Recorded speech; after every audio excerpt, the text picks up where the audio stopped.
I fucking hate brownies. Well, to be more specific, those goddamn spongy charcoal baguette-shaped things that are included in those microwavable frozen dinners. Not only do they normally taste like knockoff chocolate cardboard, but it's easier to gut a deer than it is to pry them out of their little design compartment in one piece.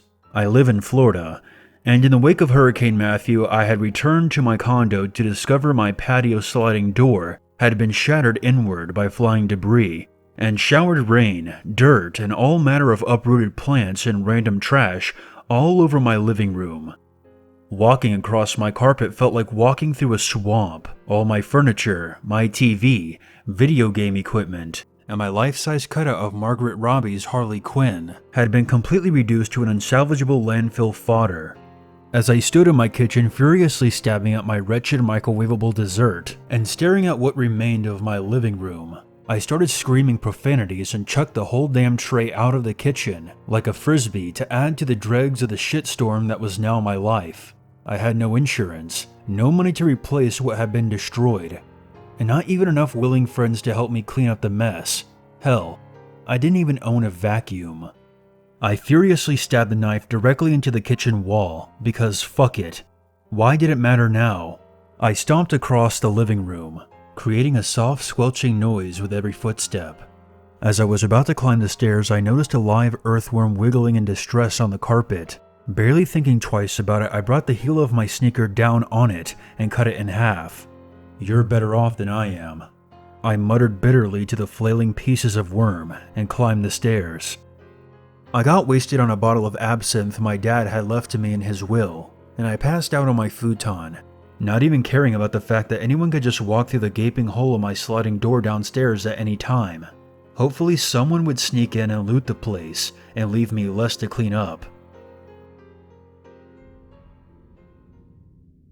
I abruptly jolted back into consciousness about an hour later and sprinted into the bathroom to vomit all the absinthe back up into the tub, which was probably about the fourth worst experience of my life.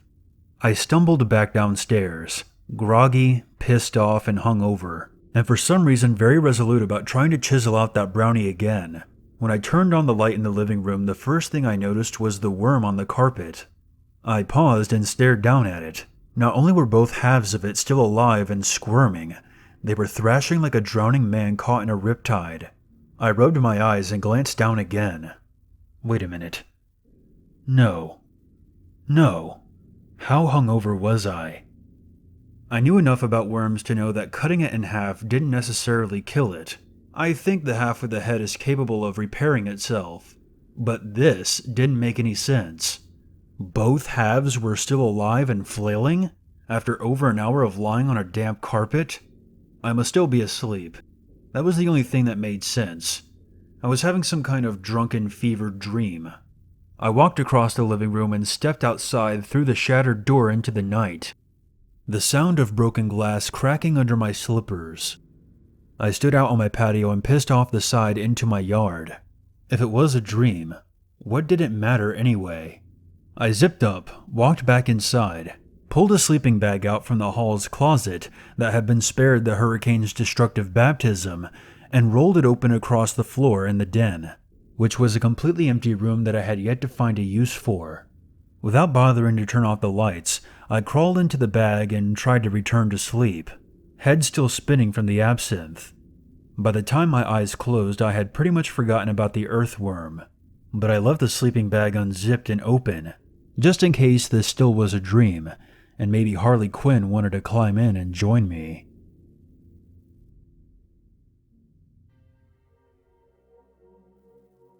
I woke up just as dawn was starting to paint the horizon. There was a slight burning pain in my leg that was starting to intensify. In my irrational sleepy mindset, I figured I must have been lying on a hot plate. I opened my eyes and kicked off the sleeping bag. For a moment, all I could do was stare. Then I screamed. "Holy shit, what the fuck?" I couldn't comprehend it. I didn't know how to react. I just kept screaming. Resting upon the carpet where my legs had been was a squirming, tangled mess of what appeared to be small brown tentacles, about the size of a softball. Several of the writhing limbs had been attached to my legs, mouths like tiny suction cups, and steadily dissolving the flesh, slurping it up like a broth. My legs were bleeding from several dime-sized wounds where tiny chunks of skin had been absorbed. The mass seemed to half roll, half turn across the floor, as if attempting to locate where I had gone. At first, I thought it to be some kind of squid creature, given the tentacles, but it didn't seem to have a head. I couldn't even tell if it had any kind of body. There wasn't any type of center mass I could make out.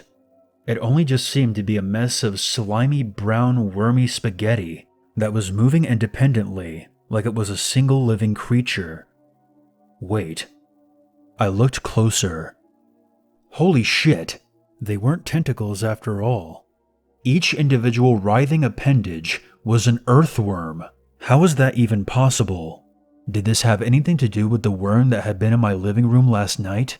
I leapt to my feet and immediately winced in pain as I frantically stepped over the thing and limped into the other room. There was no sign of the pieces of worm that had been at the base of my stairs. Blood trickled down my ankle and started to collect in my slipper. Okay, fuck this. I was definitely dreaming. That absinthe had wrapped up my mind something bad. I slapped myself hard. Wake up! Nothing.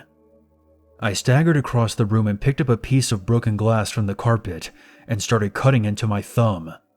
Ow, fuck! Blood leaked from the open wound, but I still didn't wake up.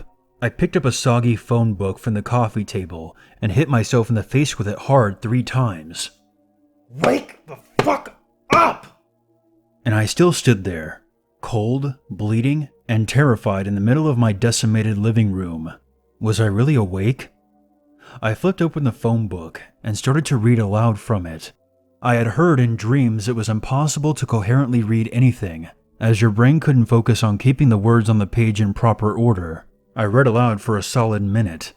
Sam's Tire Shop, Seaman's Voyage. Why would you name your restaurant that? Sonski's Liquors. I tossed the book aside. I was definitely awake.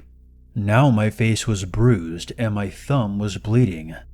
I really should have tried the whole reading thing first. I limped back to the den and peered in. The tangle of earthworms, which I suppose was a single individual creature after all, was writhing around in the sleeping bag, perhaps attracted to the residual body heat. I shut the door, trapping it inside. Okay. What to do? Who do I tell? Do I record this thing and put it up on YouTube?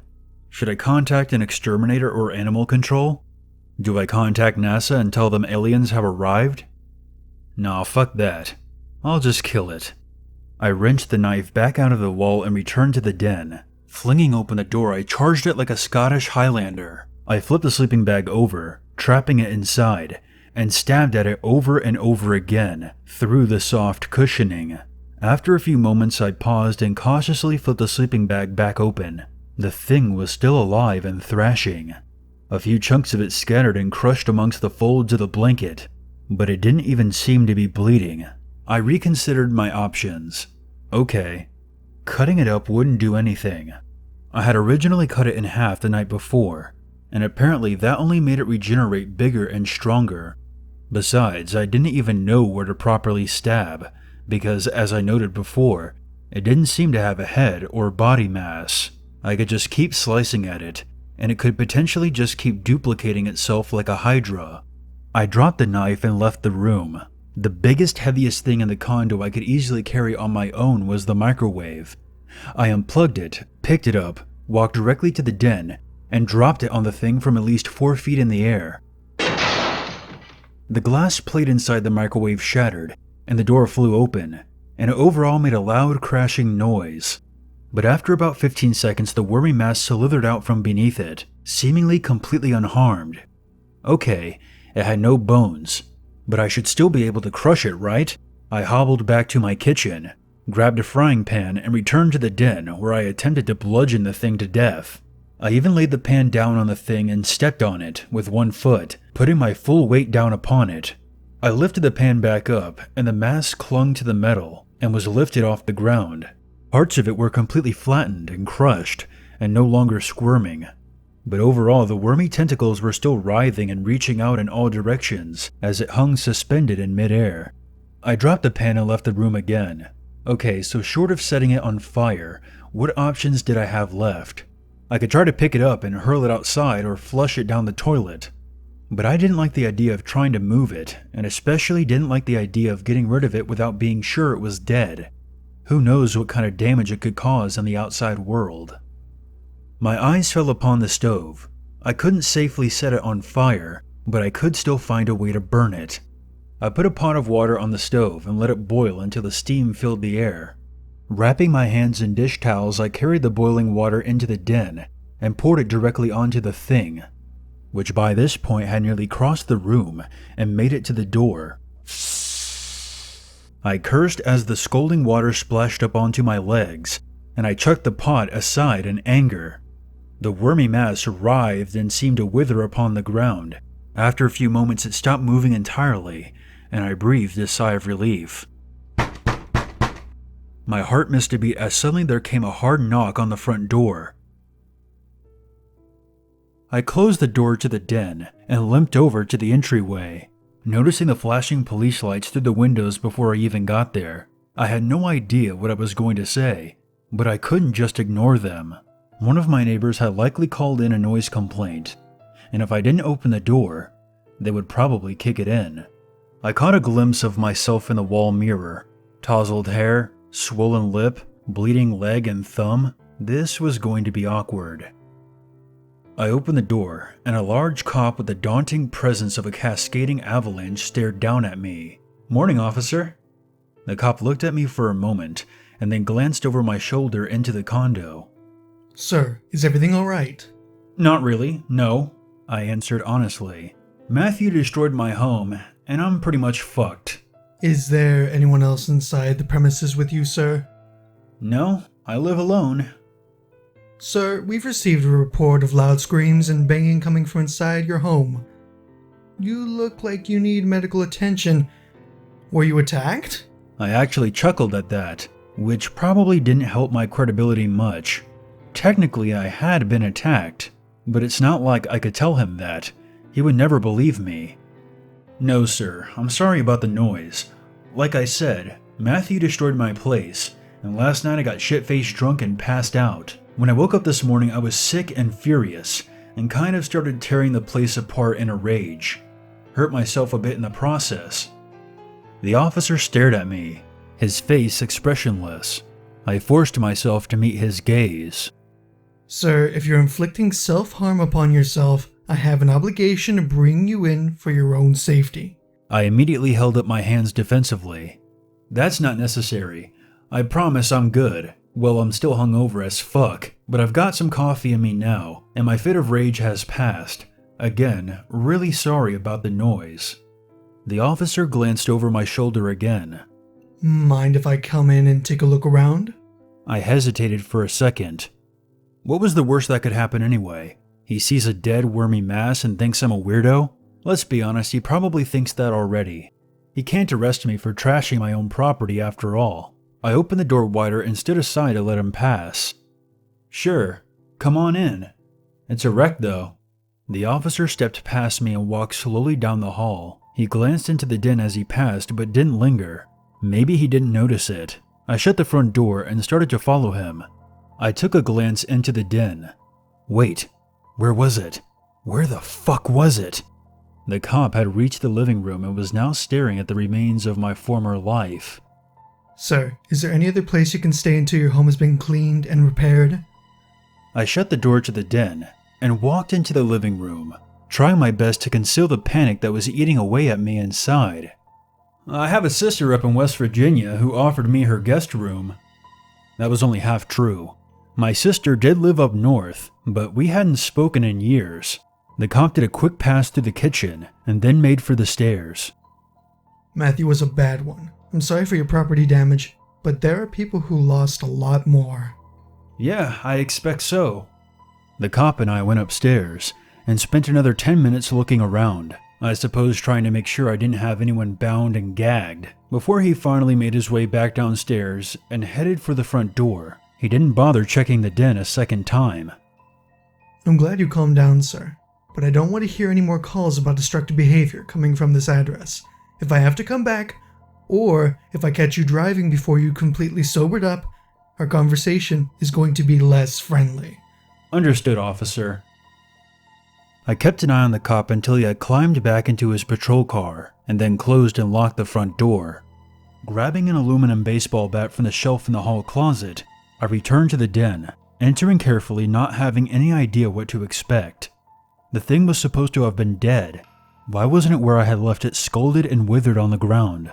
The sleeping bag, broken microwave, and frying pan were all clustered upon the ground, still visibly wet from the boiling water, but the worm creature itself was nowhere to be seen.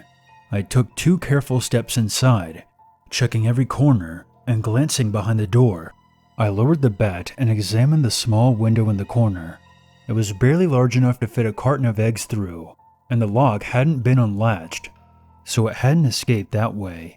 Had I hallucinated the whole thing?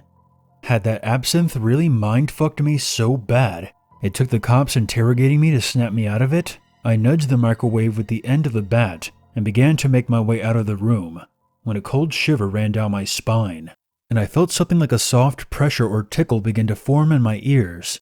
I suddenly felt the intense urge to drop the bat, but I hesitated, wondering why such a thought would cross my mind. Then it was on me. From outside in the hall, the tangled wormy mess launched itself directly at my upper body and locked its slimy appendages around the wrist holding the bat. I cried out in alarm as I felt the suction cup bite of the thing chew into my wrist and forearm, and tried in desperation to lift the bat while grabbing at the thing with my other hand. I noticed in horror that it had expanded in size even further. It felt like I was grappling with a squid with the bulk of a 20-pound propane tank. The bat fell from my grasp as I collapsed backwards onto the floor, the pressure in my ears only building, and the overwhelming sensation of just submitting and letting it have me invading every synapse of my mind. The burning pain upon my wrist became even worse as its wormy coils reached upwards to encircle my neck. Oh fuck no. This wasn't how I was going out. Not as a fucking victim, and definitely not in my own house. I rolled over on my stomach and tried to smother it, but it flailed and pushed back, rolling me over to my side. My blood began to leak out from between its tentacles and the wound in my forearm, and in desperation I grabbed at the knife that was still lying on the carpet by the sleeping bag. Instead of trying to attack the worm creature, I held the knife to my own throat, and immediately the thing relaxed its grip.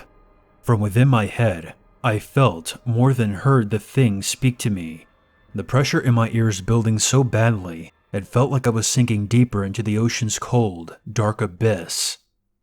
You wouldn't. Fuck you. I'll do it. Let me go. If you end yourself, I'll consume your flesh. I'll win. And then a week from now you'll starve and wither away to nothing. You need me. I wasn't sure why I was speaking out loud. It seemed to be able to understand what I was thinking perfectly, but I didn't think I could fake the savagery behind my words unless I said them out loud. The wormy mass tightened its grip again. I can endure without you.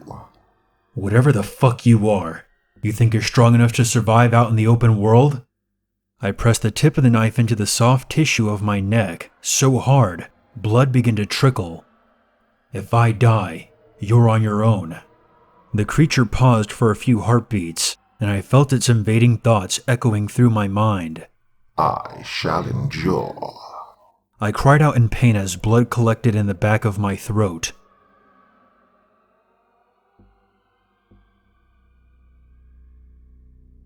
Morgan parked his van in the handicap spot and killed the engine. He climbed out of the driver's seat and slammed the door, the sun reflecting off his bald head and his shirt collar hanging just low enough to showcase the swastika tattoo on his chest. He pulled out his cell phone and double-checked the address. The Craigslist ad listed a Remington rifle, originally belonging to James Earl Ray, that had been found in a storage shed in Tennessee before being smuggled to Florida. The ad had only been up for an hour before it had been flagged and removed, which hadn't surprised him. but it had given him enough time to verify the address and contact the seller before Big Brother had spotted it and purged its existence from the internet. He wasn't convinced the rifle was genuine, of course, so he had prepared for either scenario. In his front pocket he had $4,000 in cash, and in his back pocket a loaded handgun. He desperately hoped it was legit though, because he and his buddies had already devised a Beltway sniper plan of action, with targets selected already up and down the East Coast. Having this rifle be authentic would practically be a holy christening for their murderous pilgrimage. He charged up the stairs to the condo and banged hard on the door 3 times. After a few moments it was opened a crack and Morgan caught a glimpse of a young man peering out at him. I told you to come after dark. Yeah, well, I'm here now, motherfucker. Open up. Do you have the cash? Morgan flashed him the wad of bills and then the handgun. We understand each other.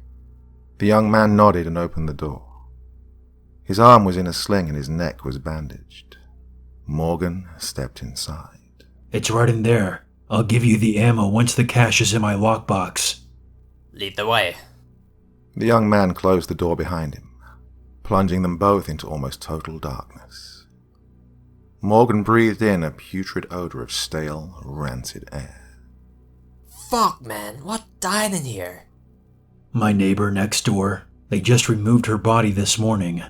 Fucking turn on some lights, man. Morgan's words died in his throat, as suddenly the young man pulled a stun gun from his pocket and zapped the skinhead directly in the neck. He crumpled to the ground like a sack of grain, and the young man removed his cast and neck bandage, showcasing week-old scars. He went through the man's pockets and retrieved the cash, the gun, and the van keys. Then he kicked the door open to the den and dragged the unconscious figure inside. Here. From inside the room there came the sound of something heavy inching its way forward. The small window had been boarded up, but there was still just enough light peeking in to show the enormous mass of the writhing creature, slithering towards the fresh meat. By now it was easily the size of a Great Dane, and still growing. The intense pressure behind his ears returned. The time is nearly upon us when I won't need you any longer. The young man rifled through the cash. Yeah, I'll worry about that the day of. He closed the door as the tentacles encircled the unconscious man, and bolted the 7 locks he had installed on the outside of the door. He walked into the living room, which had been completely repaired, using the cash he had collected from his long list of deplorable victims. He had fortified his condo into a nearly impenetrable prison. There were bars on every window, and every door had been reinforced. Nothing was breaking out of this place without the correct keys and the ability to use them. It was too bad he couldn't do anything about the smell, though. One more victim, and he would finally have enough to lock this place up tight and drive north, leaving it behind to starve. Of course, in the time it took him to find one more victim, the thing could potentially overpower him, deciding it no longer needed him. But then again, that was the risk he had been taking every day since it had released him, as he lay bleeding upon the floor in the den. He sat down and bit into a stale brownie, only half convinced the thing wasn't aware of his plans already. The pressure inside his ears was constantly there now, sometimes intense, sometimes not, regardless of where he was in the condo. But despite that, he wasn't worried. He spun the live grenade he had purchased off the deep web on the coffee table. One way or another, he was going out on his own terms, and if that meant taking the thing down with him, all the better. He smirked as he pocketed the cash. Back inside the den, Morgan started screaming.